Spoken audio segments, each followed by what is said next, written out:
Yeah. Na, na, na, na, na. It's your boy Safer. Yeah.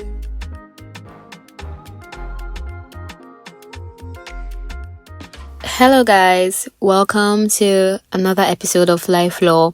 Happy Father's Day to all the amazing dads out there, especially my dad. He is my hero. Oh my God.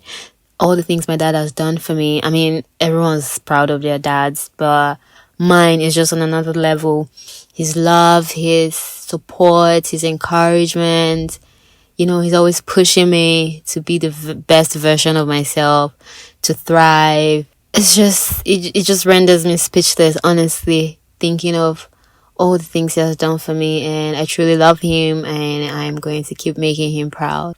Eid Mubarak to all the Muslims globally. I have eaten my salah, rice and meat and drink, and I'm super full right now. So this is episode 10 of Life Law. We've come to the end of campus life chaos. Woo! Drum roll. I'm so happy, and I hope you are too. So I've got another story for you today. And in the next episode or next episodes to come, I'm going to start reading another short story collection for you. And I hope you look forward to it, because I'm looking forward to it myself. So for this episode, the title of the story is Seas or Seas.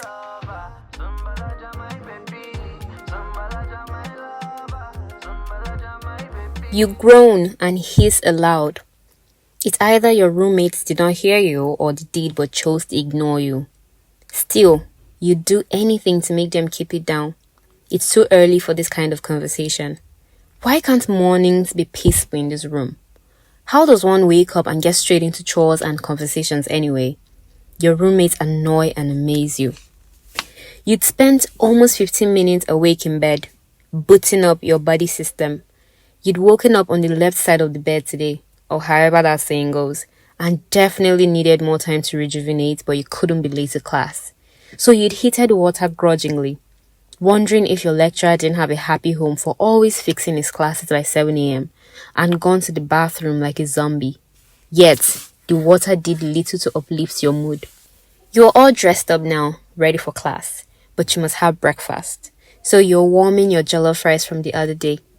The pot is sitting majestically on top of a blazing hot plate. The inside of the pot has already turned dusk brown, but the rice smells so good you can hardly wait to dig in. You try to remember when you prepared the rice. 2 days? 3 days ago? You've lost track. The days have been running marathons. Monday passing the baton to Tuesday, and Tuesday reciprocating to Wednesday, all the way to Sunday. You can hardly keep up. Your project supervisor has been soaking you in cold water and wringing the life out of you with such brute strength that it leaves you feeling drained and squeezed like clothes bought in January but taken out of the chest in December. You are barely holding on, but you know you are at the finishing line already. You hear the sound of fire quenching outside, water splashed down on flames, sizzling like soda, and soon the toxic smell of kerosene smoke flies into your room. It stings your eyes and chokes your throat. You stare down at your kerosene stove under the bed and mutter a silent prayer to your God for providing you with the hot plate and constant power supply on campus. Kerosene has become a national treasure. None of your roommates acknowledges how the air you all are breathing in is now polluted. Their topic of conversation, sure, is one that has them engrossed. You try to listen in on them. I did tell you say that guy get mad shoes. So I heard too. What's the name of his store again? Gunji the sneakerhead. Okay, let me check him out on Instagram.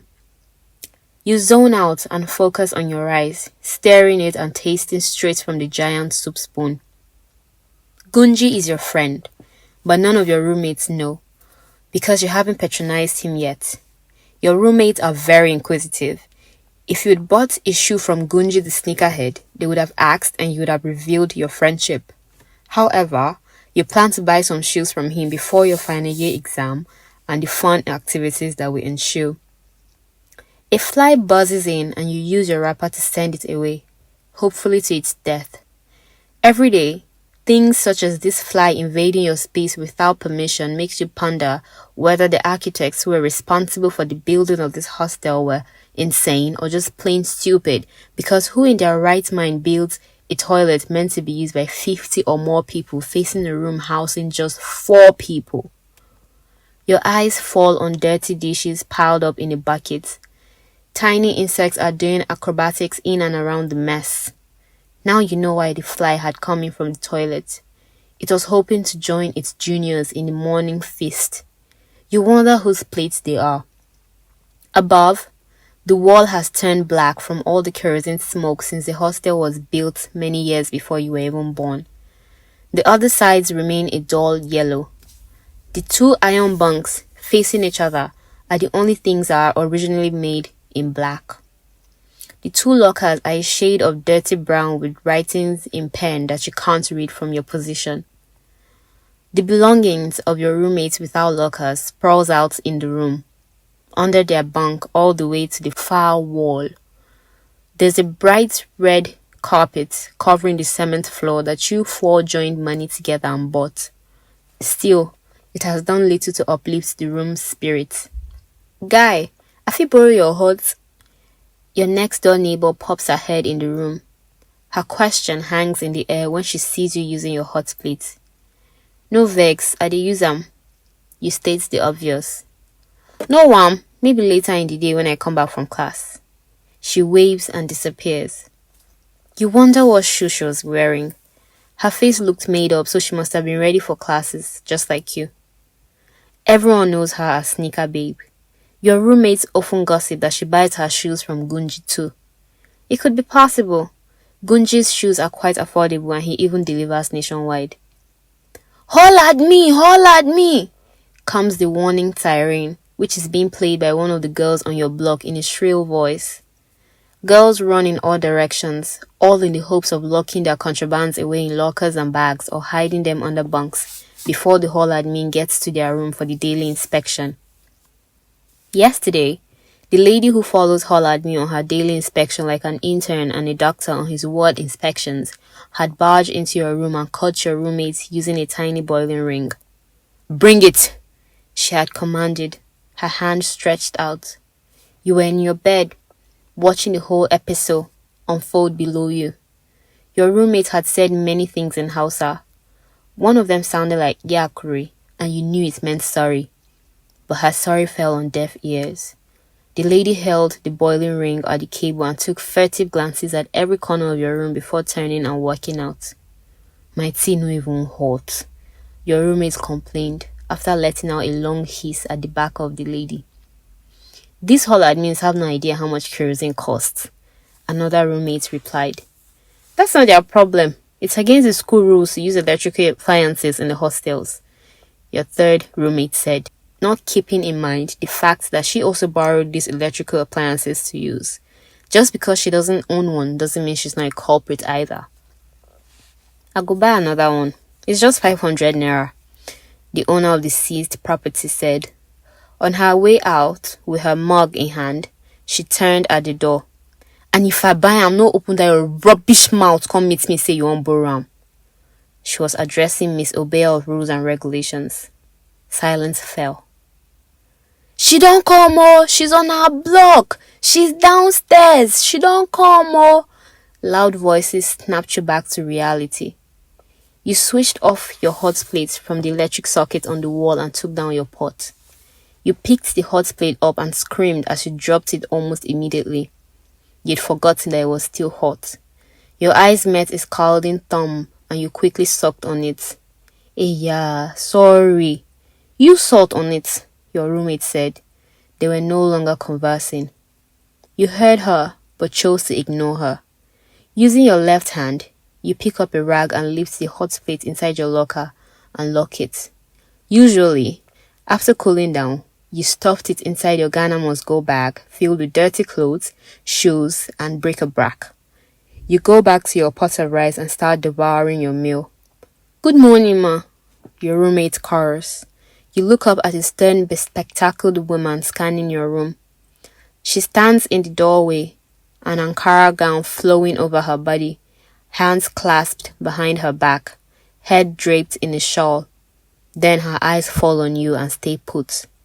If you have any contraband in this room, submit it now. Because her eyes are on you, it feels like she's referring only to you. Ma, we don't have contraband though. They even seized my boiling ring yesterday. Your roommate vindicates you all, especially herself. Hall admin's eyes flash at her briefly before moving in its deep sockets back to you. You, where did you warm this rice you're eating? You nod at the 3 kerosene stoves in the kitchen corner of the room. You've got food in your mouth. Hall admin looks, sniffs, and shakes her head at you. You're lying. I can't perceive any smoke. Before you can swallow and try to vindicate yourself, she bellows, if you don't provide that hot plate, you always cease to be occupants of this room. All your roommates shriek in fear. This woman does not make empty promises. So it's either she seizes your hot plate or you all cease to be occupants of the room. You don't want to be the reason your roommates lose their accommodation, but you don't want your hot plate to be seized either. Ma, it seems I use the stove. The smell has evaporated. You start to defend yourself, but Holladney is no longer looking at you. She's looking at your locker. Open your locker, she commands. You're wondering how she guessed that the locker was yours when you see Miss Obeya of Rules and Regulations' finger pointing at your locker. The hot plate is inside her locker, ma, she says out loud. Your mouth drops open at the sheer betrayal. You can barely hold back your rage. And tears. I said open your locker! Hall admin bellows again. You obey like there's someone or something pushing you from behind. She sees the hot plate and her eyes fill with disdain. She snatches it by the cable and storms out of your room. You walk to the door and bolt it while your roommates say their hushed condolences. You turn to the shameless betrayer and finally let the anger that has been sizzling inside your body to engulf you. You revere in the sweet feeling that before that door is unlocked, you would have wreaked enough havoc on her body. Thank you for making it this far. You have come to the end of episode 10 of Life Law. I am your host, Debbie Dowesi Ajom. If you enjoy this story, please share this episode to as many as you can. Engage in the poll as well and leave me a review. Tell me what you loved about this episode. Do not forget to also rate the podcast. Better ratings mean that more people get to see the podcast and then listen to it. Thank you so much for your support, your constant love and encouragement all the way from episode 1 of Campus Life Chaos to episode 10. I am so elated. We've come to the end of the short story collection and so happy that we'll soon be starting another one. Spoiler alert, you can actually get Gunji the Sneakerhead on Instagram. But you can check the show notes for more information. Thank you so much, guys. I really appreciate you. Please endeavor to tune in every 2 weeks for more stories that are all works of fiction. Please enjoy your day, enjoy your Salah, enjoy your Father's Day, and have an amazing week. Bye.